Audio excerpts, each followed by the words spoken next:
Hindi muna makakalaro ng 2 hanggang 4 na linggo itong si Franz Wagner ng Orlando Magic dahil sa kanyang high left ankle sprain mga idol.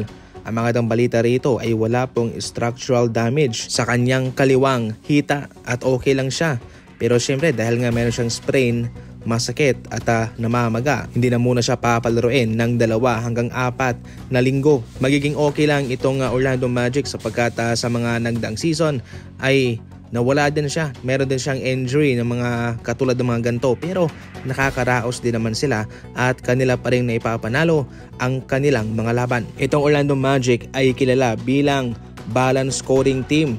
Lahat ay nag-aambag, hindi sila masyadong nakadepende sa kanilang star player. Lahat ay nag-step up para kanilang maipanalo ang kanilang mga laban.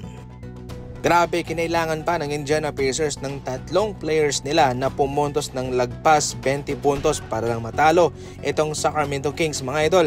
Itong si Russell Westbrook 3 quarter pa lang pero mayroon ng triple-double, 24 points, 13 rebounds and 14 assists. Talo sila sa Indiana Pacers mga idol. Hindi mo talaga dapat husgahan yung isang player. Itong si Russell Westbrook galing sa Clippers, galing sa Lakers ay para bang masasabi nating typical na veterano na lang lamang. Pero ngayon kita-kita naman dito sa Sacramento Kings mga idol. Grabe, triple-double pa ang kanyang naibibigay. Check na kung nasa tamang team lang itong si Russell Westbrook, hindi pa talaga siya kinakalawang. Kaso sa Kings naman dito ay mahirap kahit na nga mayroon silang DeMar DeRozan, mayroon silang Zach LaVine, 'di ba? Mayroon silang Russell Westbrook. Imagine ang tatlong ito ay mga star player noon sa kanilang kupunan. Si Zach LaVine sa Bulls, sa Minnesota, samantalang si DeMar DeRozan sa Spurs, sa Bulls, samantalang itong si Russell Westbrook galing sa OKC Thunder. Mga star player to. Pero may something sa kanilang kupunan, kahit na nga magsama-sama sila ay hirap pa rin itong Sacramento Kings. Ngunit kung pag-uusapan yung individual na achievement, batay lamang po sa mga stats ni Russ, siguradong tataas sa kanyang value sa kanyang susunod na kontrata. Manlalaro ng OKC Thunder na sa Golden State Warriors na.